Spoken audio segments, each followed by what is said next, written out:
Where do you think new agents struggle the most? I would say, and this is speaking from personal experience, I would say new agents struggle the most in confidence. I think a lot of new agents lack confidence, and that is something that you can move mountains if you have enough confidence. You know, if you can fake it until you make it, you'll go so far. I think the other thing is comparing yourself to other agents. Comparison is the thief of joy, so you need to solely focus on what you're doing. We just read Atomic Habits, 1% better every single day in what you're doing, and not focus on, oh, well, this person just started and they have 3 listings. You can't let that sink in, or else you'll go into a very steep slope.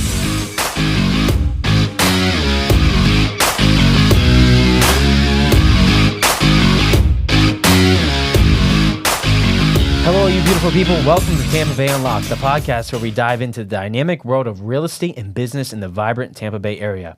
Join us as we sit down with top agents and industry leaders who share their insights, strategies, and stories of success. Whether you're a seasoned professional or just starting out, our interviews will unlock the secrets to thriving in one of Florida's hottest markets. Get ready to be inspired, informed, and motivated by the experts shaping the future of Tampa Bay. Tune in and let's unlock the wisdom from our next guest. I have Leah Sil. I know her well. She's a buyer's agent on my team, and she's done over $5 million in production this year. Leah, welcome to the show. Thank you very much. Thank you for having me. Yeah, I'm super pumped. I know you're a little nervous, so I just want to play I'm that. a little nervous. It's okay. We're just here, hanging out. Living. Yes, you are also a fellow Pennsylvanian. And so, you've been in real estate for how long? A little over 3 years. Okay. And so, what would you say back to yourself 3 years ago, coming here? And this is really advice for agents who are like, I just moved here and I don't know what to do. So how did you get your career started coming here from Pennsylvania? So my mom, real estate in our family is a family business. My mom was a real estate agent in Pennsylvania. When she moved down, she became a transaction coordinator for one of the top teams at Keller Williams. So I had the luxury of being introduced to the team leader, and she recruited me on her team first year. Okay, so you're on a top team, but you still got to work. Yeah, you still have to work. Yeah, I mean, I started on a top team as well, but it doesn't mean you're spoon-fed. No, you're not spoon-fed whatsoever. But so tell me about that first year. What were you doing that maybe some other agents weren't? The team itself really held everyone accountable. So you really were on top of lead generating, making phone calls, reaching out to your own sphere of influence. Even though my sphere of influence was in Pennsylvania, I still was reaching out to everyone I knew, even in my friend groups in Florida and people I would meet on the streets randomly. And then also they would pay for leads. So I was kind of like a hound dog where they would give me a lead and I would just go chase it. Okay, so you got some reps in. Yes. Reps in, you got experience. And so you were calling people in Pennsylvania too? Yeah, just to see if they knew someone that was moving down to Pennsylvania or to Florida. Yes, to Florida. Or if they knew anybody that had already previously moved to Florida. Got it. So I love that advice because I tell people it doesn't matter where they live. Yeah. Plus referrals. Well, yeah. Knock. Even today. Tomorrow we have a closing, and it's a father of one of my friends from Pennsylvania who's buying a house in St. Pete. So that's the joy of living in a place where people want to live, and the joy of the loyalty of Pennsylvanians. True. Yeah, because I think you still have your Pennsylvania number. I do. Yeah, that was controversial when I joined the team in my first year. They really urged me to change my Pennsylvania number. And I refused because that was my last little piece of Pennsylvania. And it has brought me so many connections over the years in real estate. Because as soon as I call someone or someone calls me, they immediately recognize the 412. And everyone has a cousin or a sister or brother, someone that lives in Pennsylvania. So it was a good connection. So I was on the opposite side of that camp, and I had a 717 number, which is Harrisburg. Yeah, Philadelphia. Yeah, 215-717. And so got to 727. I went from 717 to 727 for St. Pete, and I could see that. I've talked to people from Ohio and Michigan, and there definitely is like those cohorts of people here. It's a small world. I had an agent recently call me for one of our listings, and she recognized the 412. And she had gone to the same high school that I went to. Crazy. And she is an agent. So what's our lesson there? Talk to everyone. I would say, yeah, talk to everybody, but also stick with what you really think is right. I thought the number was right, and I stuck with it, and it worked out. So why real estate for you? Other than family biz, like, yeah, family biz is neat, but you still have to like it. So my favorite thing to do in the world is help people. So I went to college to be a nurse. Didn't end up doing that, obviously. I don't think I would be the same person, so I got into real estate because you are still helping people. You're helping families and friends make one of the hardest decisions of their life. And you're holding their hands, you're guiding them through the process. So you are still helping people, just in a different way. So what do you make St. Pete, Tampa Bay area so special? Like, why should people move here? I mean, it's everything. It's the culture. It's the lifestyle. It's the weather. It's, the biggest thing that I noticed when my parents were living here and I was living in Pennsylvania is when I would come down and visit, everyone was so friendly. Everyone has a smile on their face. Everyone's riding bikes or playing tennis or doing outside activities, where in Pennsylvania it's very cold. And gloomy. Attitude-wise and weather-wise, it is very cold. So It is. And speaking of cold and just thinking, Halloween just passed, even though it is 11/11 today. Make a wish. But Halloween just passed. If you had a house that was haunted, how would you market it? That it's a haunted house. So you would not hide the fact that it's a haunted home. No, You would play into that. I think people would buy it because it's haunted. I love the extraterrestrial. Really? I would be. Otherworldly stuff. Yeah. You want to hear the. We lived in a haunted house growing up. So. What would happen? For whatever reason, the ghost was primarily attached to me. So it would knock things Makes off sense. of the... Yeah, it would knock things off of... It's probably because I believe. But it would knock things off the wall. It would rattle my doorknob. And nobody believed me until one day everyone was gone. My dad went into my bedroom and the door shut on him. And so it spooked him. Yeah, I feel like you're making the hair on the back of my neck stand up. I swear to God, this is a true story. He thought someone closed the door. Okay. Wait. I want to get out of this. So you have a haunted house listing. You're gonna market it. Yeah. Haunted. Yeah, the Don Cesar is haunted, and a lot of people will go specifically to the Don Cesar and for that reason. So you're hoping to sell to a ghost chaser. All right. Fun random question. I just thought that'd be interesting. It is. I love that. We could go on for hours on that conversation. So if you had to choose between working with a seller or a buyer, who would you pick? Buyer. Why? I like both of them a lot, but I love the feeling in the look on someone's face when we have found their home. It's a night and day difference from when someone walks in a home and they say, oh, I like this, let's put an offer in, opposed to when they walk in a house and they know that that's their house. It's a night and day difference, and I get so much joy from being able to help find that perfect home for them. So it's the reward. Yeah. Of finding the needle in the haystack. That's what it is. And I also like looking at people's houses, so that adds. Yeah. Yeah, showing homes is cool. I don't mind that.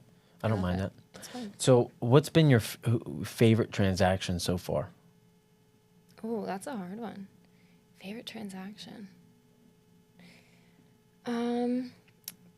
Probably one of my hardest, and I don't mean that in a negative way, one of my hardest clients, who's one of my deepest, closest friends in Florida now.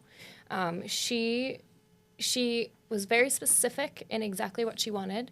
We ended up getting her under contract, I want to say it was maybe 7 or 8 times, with 7 or 8 different houses. And for whatever reason, those houses were not the houses for her, and we would back out. We ended up finding her dream house, which she now to this day lives in. She moved down from New York 2 weeks ago, actually, and she's living in it, and she's loving it, and we're going to plan a pool party. Okay, so difficult in that. Was it her mind was changing? Because I think this actually opens up a good conversation about standards and like the consultative process ahead of time. Yeah. Which I know you did. Yeah. So what happened that out 6 or 7 houses, like, my goodness, you wanted to probably pull your hair out after that. No. It's she made it fun. If it was anybody else, it would have been a little harder. Yeah. But she made the process of it very exciting. It's hard when when people have the first consultation with us and they think that they know what they want. And that's really what it is. So luckily in this year of my real estate career, I read between the lines. So they'll tell me what exactly they want, and I'll read between the lines and find them something that they didn't know that they wanted. So she had all these ideas of what she wanted: investment properties, something by the beach, something, with the pool. We went to everything: duplexes, triplexes, everything. So she was all over the place. All over the place. She knew she wanted to buy in Florida. She didn't know what she wanted to buy. Got it. So yeah, I really, through getting to know her, I kind of picked up on what I thought would be good for her. And as soon as I started showing her houses in that category, that was the moneymaker. That was when she was like, okay, you know exactly what I want, and this is it. So you really pay attention in that process of what's speaking to them and what's not, and almost taking notes for them. Mm-hmm. Yeah. Yeah, that's helpful. People need that. You need a third person perspective. Yeah, well, and also just to be reminded what you like and don't like. Yeah, exactly. Right? Yeah. Sometimes you're like, well, earlier you said you didn't want that thing. And yeah, you're like, well, we're looking at houses that are 800 square feet, and you said you don't want anything under 1,200, so... Yeah, what are we doing here? Yeah. Okay, good. So for you, I'm grateful. Like, we're so honored to have you on the team. Thank you. And I've spoke with agents who are like single agents that will never be on a team. I speak with people who are on a team, people who want to start a team. Mm-hmm. Why a team for you? Because a lot of agents come to me and they say, Ryan, should I join a team? And it's so there's no right or wrong answer. Yeah. It's so person by person, situation by situation. What's the reason for you? Personally speaking, I need the accountability, but I love the team aspect of it. I like having people to bounce ideas off of. I like the opportunity to go on vacation and knowing that my clients are still being taken care of and business is still accumulating. But it really comes down to the team aspect of it. My first year of real estate, I was on a team, went as a single agent, did well, but did not like it. It's lonely. I felt like a little astronaut floating out in space. I needed something to tether me back. So, yeah. Okay, like that's valid. Yeah. So for those that are floating out in space, maybe you need to join a team. Yeah. Fine. It's nice because if you have grievances or if you have joys, you get to share that with whoever you're working with. Yeah, it's true. It can be lonely. Entrepreneurship is lonely. It is, and especially if you are in a relationship or if your close friends don't understand the real estate world, the only people you can talk about real estate with are other realtors because there's so much that goes into it that people don't realize. Yeah, why do you think that is? Like, what is it? What are people not realizing? Our industry, it's so tough, right? I think the issue is that we all make it look so easy, and we might need to be more transparent about everything that goes into it because there's a lot. It's not only are you... Have you ever wanted to quit? No. Never. Oh, really? Yeah, never. Even when it was the hardest it could possibly get. No. I can't say the same. And yet here you are. I can't say the same. There was one transaction that we literally crawled under my desk and was like, what am I doing? I mean, we got it figured out. And there wasn't anything that I did, but it just so much is on the line sometimes. But when you especially right now, I have a couple listings that are my close personal friends listings, and it is a comfort knowing that I know that someone has their back, that being me, but, I know that I'm going to try to do everything that I can possibly do to get them the most money for their properties that I can.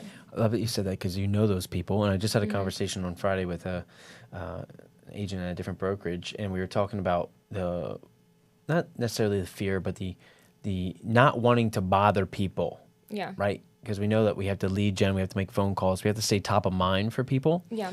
And the conversation was, well, how, like, you're not annoying them, you're discovering if they need help and you're letting them know that you're there if they do. Yeah. And I just think that's a great mindset into when you're reaching out to your people, because then you get to help the people that you care about. You don't get to help them if you don't show up. No, 100%. That was my biggest obstacle in, I would say, the first year and a half of my career, was I had a huge fear of feeling like I was bothering people. But if you're coming from a very genuine place where you really do care about their outcome, for me, that's what changed my mindset, was that, I'm not in this career to make as much money as I possibly can or sell as many houses as I can. I'm here to help. So when I changed my perspective of that and realized, I'm coming from a good place. If I'm bothering you, I don't care if I'm bothering you. Well, if I'm bothering you, then fine. I don't tell me and I'll go away. I don't need to work with you, right? Yeah. Yeah, no, it's good. I think too many people get hung up on that, and it's so important. Like, how would you feel if those people that you're working with now called someone else because you weren't checking on them? And they would, Yeah. right? Like everyone, it's whoever's top of mind. And I use the reticular activating system in our mind, right? Yeah. Like, who was the last agent that called me, whether friend, family, whatever. That's who's going to be top of mind when I think of, I need to sell, buy, invest in real estate. Yeah. So, yeah. No, it's good. You gotta stay top of mind. So your sphere. So being new here, I mean, what do you do? Like, I just moved here to Florida. Let's just hypothetically say this, and man, I don't know how to meet people. I mean, you're really good at it. So what do you say? What do you give advice to a new agent that just moved here from Ohio, Pennsylvania, Michigan, New Jersey, California? I don't care where they came from, but they don't know anybody. What did you do? How'd you make friends? Well, so mine's, I would say, very atypical. My favorite thing to do is to go out, get a drink or two, and just start conversation with a bunch of strangers. Make sure you bring a bunch of business cards, but if there's drinks flowing, it's really easy for conversation to flow as well. So that would be my suggestion. Just go pop down at a bar. Sit at the bar. Go sit at a bar. Yeah, grab yourself a drink and just talk to anybody that makes eye contact with you. Fair enough. Yeah. So you're just being were you always a social butterfly? No. If you met me 3 years ago, 3 years ago I lived in a cabin in the middle of nowhere with nobody and loved it. So, no, I was not. I don't know how it happened. But here we are. Here you are. I mean, it's a great gift that you don't need it to succeed in this business, but it does make it a little bit easier. Yeah, if you're approachable, it's nice. Did we do the disc scale? Do you know your disc? Yeah, I'm a high I. Yeah. Yeah. Makes sense. Yeah. Yeah. If you don't know what the disc scale is, reach out. We'll send you a thing so you can take the test. But personality assessment, that's really, really good at a high level. Okay. So what's the craziest thing you've experienced in real estate that you did not expect to experience when you got into the business? Like crazy or like crazy fun? Whatever you think of when you think of crazy. So my favorite thing to do is if I have a client that's buying a condo and the AC units are on the roof, I will always ask the inspectors or the property managers to go on the roof. So I've been on the rooftops of a lot of different condo buildings in downtown St. Pete. That's a neat perk that I guess not a lot of people think of. It doesn't hurt to ask. Yeah. So I've got to see a lot of the city views from places that nobody else has. Oh, just because you ask. Yeah. Okay. Well, that's fun. That wasn't necessarily the direction I thought you were going to go, but that's crazy, that's your own direction, and it's unique and okay. So getting on roofs. Have you learned anything from getting on those roofs? It's a long way down. That's about it. Fair enough. Yeah. Fair enough. Okay. What about like interaction with people? Like there's always a fun story in there somewhere.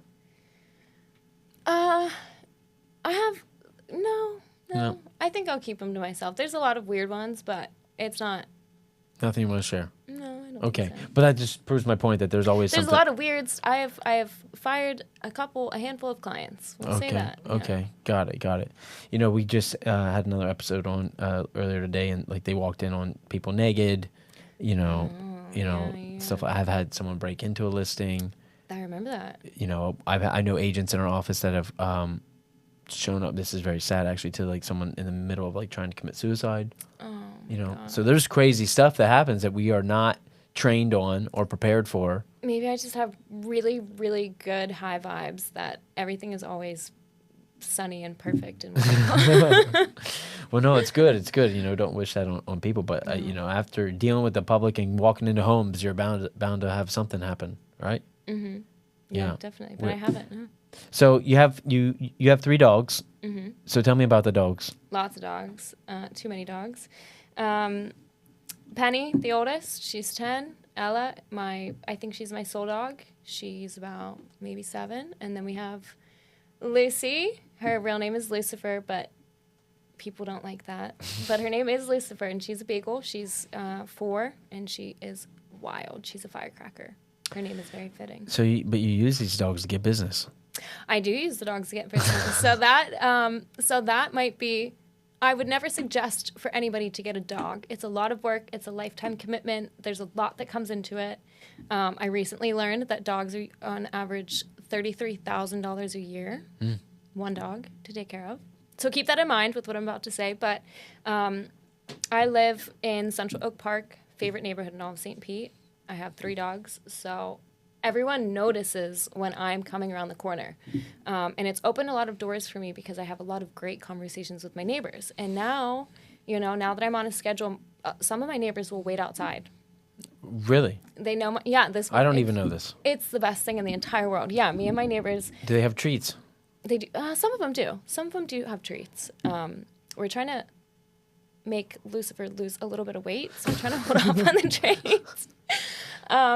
But no, it's opened a lot of conversations up because I know people who have done, do you go to dog parks? I do go to dog parks, yeah. I haven't noticed a great return from dog parks just because I'm concerned with looking at my own dogs, but the neighborhood aspect of it. I meet a lot of neighbors with dogs, and we will stand there in the middle of the street for 20 minutes and talk about it.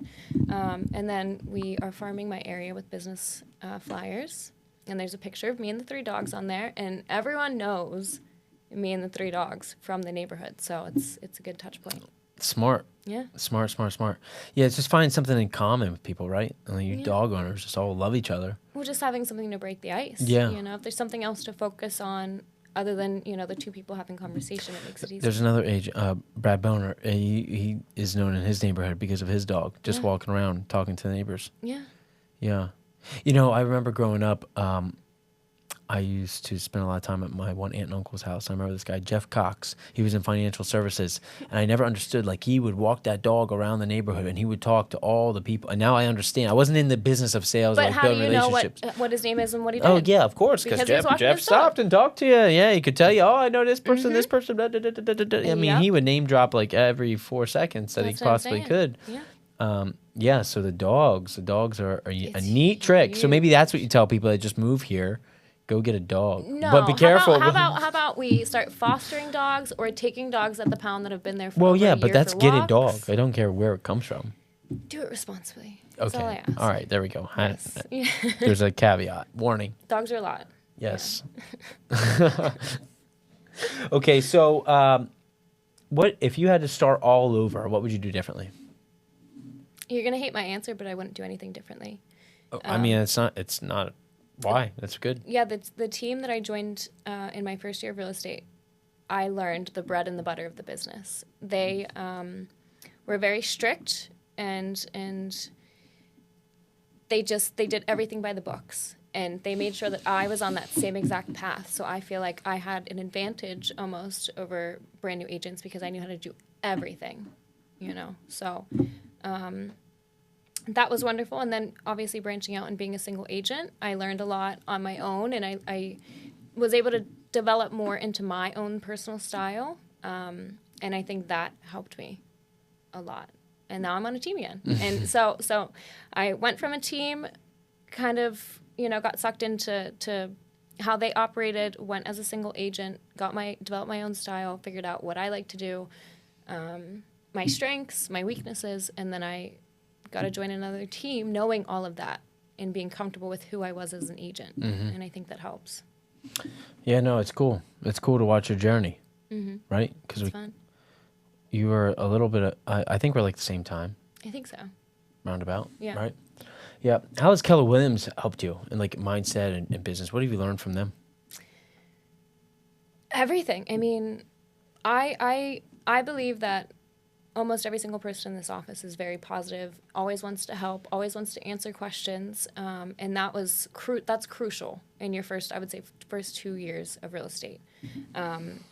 Without other people that know what you're going through, other people that can relate, I think it's very lonely. So Keller Williams has really helped, bring a sense of community And anytime I am out in St. Pete, I see another Keller Williams agent. So it really does. It feels like you're a part of a huge family. And I love That it. is true. Yeah. I mean, there's a lot. Yeah. There's a lot of us. Yeah, in a good way. In a good way. Yeah. Yeah, yeah. Yeah, I found that that's true. Now between the gyms and the office and whatever else I'm involved in, that's a cool thing about St. Pete. Yeah. Good, cool, and bad. It's a village. It's yes. You go out, depending you on know what you're doing, gonna see somebody. Yeah. Depending on what you're doing, it's a blessing or a curse. Yeah, you gotta keep it P's and Q's. You just got to keep your head down, depending. Yeah. But it doesn't matter. I'll still yell. Well, you're very recognizable. I think I stay under the radar a little bit. I don't like to think so, but I have my places. If you want to find me on a Friday night, I'm sitting at Bavaro's. We know where you're at. Or the Central Cigar Place. Yeah, Yeah. sometimes. I have my spots. Yeah. I have my spots. Copeland. Where's your favorite place to eat? Ooh, favorite place to eat. Oh, I don't know. You don't have a what? I honestly, I don't know. I love food. Like, Come on, I can think of this answer. what would you say my answer is? No, you need to find it. It's not Fresh Kitchen. I can tell you that. I didn't think that's what it was. Huh? I don't know. I don't know if I have one in St. Pete. So my favorite food to eat. I'm thinking. What is it? My favorite place to eat. No, I don't know. What about the Crumb Factory? I mean, you can find me there almost every day. I do love the Crumb Factory. I haven't been there for lunch. I've only been there on my way into work, so I've only got pastries and croissants and stuff like that. But I guess, yes, if I had to say a place, it would definitely be the Crumb Factory. I have a lot of loyalty to that place. I was gonna say this shouldn't be that hard. Those croissants, man. Yeah. That is Yeah. Shout out. Yeah, I know. Shout out Pedro. Yeah, no, he's awesome. He's awesome. That's a really cool spot. So you sometimes teeter on the fence of wanting to move back north. Mm-hmm. Where do you stand on that today? Well, I'm staying in Florida as far as I can see. So Okay. yeah. I just was curious, you know. I miss the mountains. I did that on purpose. I miss the I mountains. wanted to record it on camera of you saying. It's set in stone, yes, Yeah. that I will be here for the Okay, good. Yeah. Selfishly, I wanted. Yeah.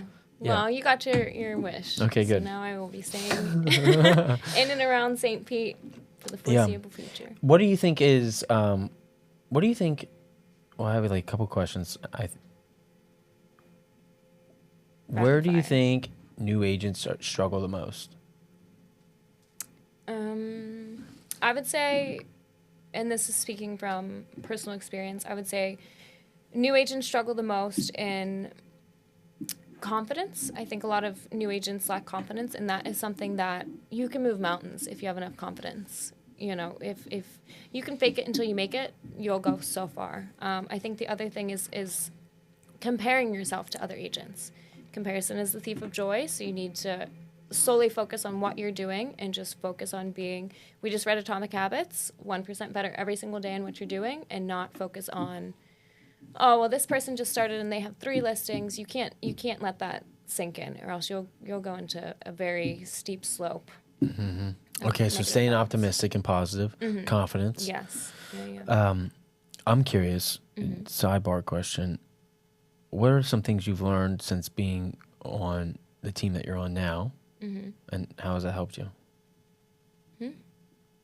On the spot there. So I've learned a lot.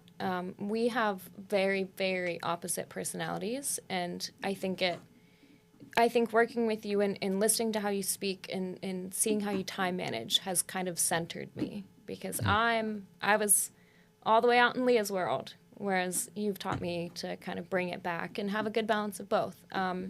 Time kills deals. That I would say is my biggest takeaway. I don't like to push people. I don't like to seem pushy. But people do need you to hold their hand, and they do need you to say, okay, this fits everything that you've been looking for. You love it. You know, I can see it on your face that this is the house. Let's put an offer in. Let's not wait 2 to 3 days where the house could go under contract with someone else. Let's get it done. If you change your mind, you still have a certain time period and we can back out. But I would say time kills deals. Thank you, Troy Walseth. Yeah, I know. Yeah, no, that's great. That's really, really good. And I was curious, and you said know what to say because where I was going, where I was hoping you would go with that was you read the book Exactly What to Say. Exactly What to Say is crucial. And if you read that book, you'll start to see that you use all of those phrases, and it made me a little mad because you had been leading me down the path just with what the book says. But it's crucial to know exactly what to say in the moments, because there are a couple key phrases and different ways to phrase things that go with human psyche and make it easier for people to make decisions, opposed to giving them essentially a long, multiple choice answer. Questions are powerful. Depending on how you ask them. Mm-hmm. Yeah, no, it's good. I'm glad you brought that out, because that book is. And if you're watching this and you haven't read Exactly What to Say by Phil Jones, you're missing out. Yeah, you're missing out. Yeah, even if you just read a little bit of it every single day, it'll change your life. I swear to God. All right, well, that's cool. That's cool. What questions do you have for me, Leah? Let's see. Do you like what you do? I have to. That's not a good answer. No, it is. You couldn't do what I do if you didn't like it. I guess, but you said that you have considered quitting. No, that was for 10 minutes one day. Okay. Yeah. So you do love what you do. Yes, of course. Okay. Yeah, it's a lot of fun. It's a challenge every day, getting to help people. It's the self-improvement, the team management, I'm constantly in growth mode, and then also balancing that with being mode. Yeah. So it's this push-pull. Mm-hmm. But no, this is the most aligned I've ever felt in my professional career. Nice. Does that answer your question? Yes, it's very fitting. What would you say in your role do you look forward to the most every single day? That is a good question. It changes because my days change pretty rapidly. Yeah. And it's funny you say that, because even this morning when I woke up, I was like, what do I have today? And I looked at the calendar, I was like, oh, cool. Because I just don't know until I show up. Yeah. And I really look forward to connecting with people. Like when I get to sit down with, an agent who's new, Mm-hmm. or do a podcast, or even get introduced to a new customer, it's discovering them. Yeah. That's always interesting to me. I'm not good at surface level conversation. It's not that I'm not good. I just don't. It's not enjoyable. It doesn't fill my cup. It actually drains me. I've heard that quote the exact same way that you worded it this week, which is kind of sorry. Yeah. So, when I get eyeball to eyeball with somebody, and I am asking them, why do you want to get into real estate? Why do you want to buy a house? Why do you want to sell your home? Yeah. Why did you start that business? If I'm interviewing somebody, that's fascinating, because I'm intrigued with how people think and where their thoughts came from, and where they were when they made a decision and moment, and all that is interesting to me. And I didn't even know that I knew that was my answer when you first asked it, but it's just in that, a good question is fun. Well, I would say, so I know today that you were making a bunch of phone calls. Yeah. And you came into our office and you're like, making phone calls is fun. And I was like, I know. There's no telling where the conversation's going to lead. Yeah, and just people are excited to hear from you. Yeah. Today being Veterans Day, I just went through my phone and just called a bunch of my veteran buddies, and some I haven't talked to in a long time, but it's easy, quick, hello. Hopefully you told them that you love them. Just thinking of them, there's many that I reached out to that my time and service wouldn't have been the same without them. Yeah. So just expressing that gratitude at the highest level, and there's no way anyone can be mad with that phone call. So, No. it felt good. Yeah, it felt good. Just feels good to connect. But there's moments, I don't know if anyone else goes to that, but there's moments where I don't want to. Yeah. But it's a limiting belief. You got to push through that. It's like jumping in cold water. At the same time, though, it's not a limiting belief. We're humans, Yeah, Humans for sure. Created to have phones attached to us all Not even the phones, time. but I'm just saying connect. There's time where you're I just need some alone time. Mm-hmm. I don't know. I don't want to go down that whole hole. But anyhow, what else? So, where do you see yourself in 10 years? 10 is far. I know you have big dreams, so let's hear it. You're manifesting this right now. You're saying it on a recording. 10 is far. I know. That's why I didn't choose 5. How old am I? 42. Man, I don't want to answer that question right now. Okay. I didn't know that was an option, but okay. It is. I run the show. Yeah, there's many reasons why. I would tell you that it's the growth is huge. There's more opportunity. The team's bigger. We've created things. We've impacted many people. It's very big. There's a lot of commercial real estate that's been bought. There's a lot of opportunities. A nonprofit could be started by that time. Yeah. It's hard to measure 10 for me, and even though I can see it, I probably need to spend a little more time on 10 because I feel like I'm good with 5. Yeah. But I learned this from Gary, is that we underestimate what we can do in 5. So for even what I project and think 10 is, I'm still probably underestimating it. Mm-hmm. So it's going to be, whatever you think it's going to be amplified. Yeah. Right. Which is like counterintuitive because you need to think of it first to get there, and then it almost, I don't know. It's a really good question. I appreciate you asking it. Yeah. And for reasons I'm not going to answer at this moment. I appreciate it. So you being the team leader of all of Keller Williams St. Pete and Gulf Beaches now, you talk to the most amount of agents. What would you say is the biggest hurdle that agents face? Lead gen. Lead gen? They don't have a system. They don't have systems in general. You need systems. Yeah. No, I think that's I mean, it's always, right? Like, no business, no problems. Yeah. You know? It is. Yeah. Yeah. So I think it's finding direction in terms of, this is where it is. There's only like 30 to 40 different ways to generate business. And I find that those who don't know what their niche is where they show. But once you get honed into, this is my thing, then they just focus on that, and that's where it really starts to, whether it's social media or open houses or farming or calling your sphere or doing events or online leads or whatever. Yeah.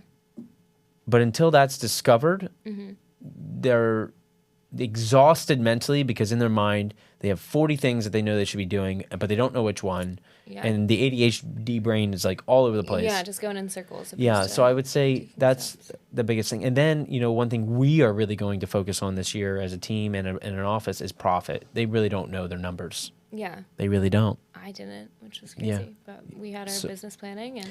Yeah, so I'm going to work hard, and back to helping people and getting them to understand. I don't care how much what your production was. How much money did you make? Yeah. Last I checked, we're all here to make money. But yet no one knows how much money they're making. Yeah. I would say not no, but majority. I've had enough conversations to know majority. So there's probably 2 areas. Okay. Yeah. I would say it's important, but if your bills are paid and you have food in your stomach. It's just like to grow, right? How do you know when to reinvest? In the MREA talks about playing red light, green light. And the whole idea is like, you turn on a faucet, you see what happens, you turn it off and watch. If there was no results and your profit didn't go up, well, that wasn't the right faucet. Yeah, but if you're not tracking it, you don't know which faucet's the one that's giving you water. So, just tracking systems. More people should be in coaching. It's a lot. There's a lot. That's what's fun about this business is you get to become the best version of yourself if you choose.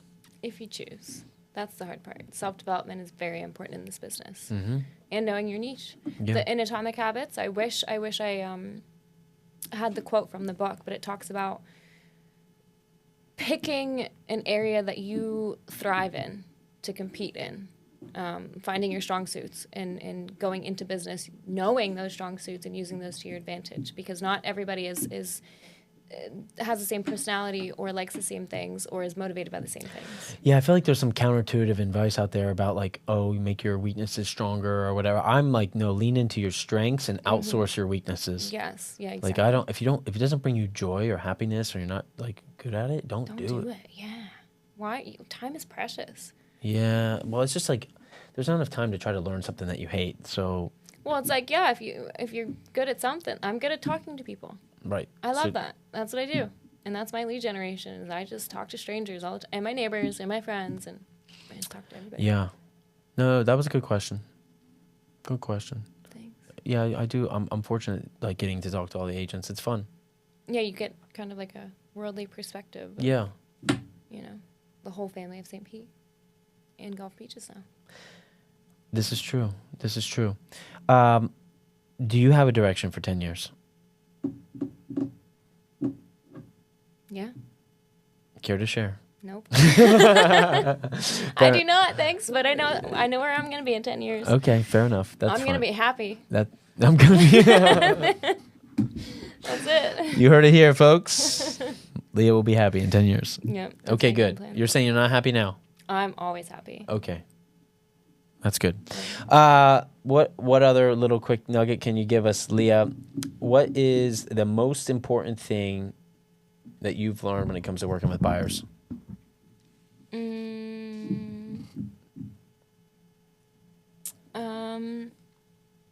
It goes back to really reading between the lines. Really, I read a lot of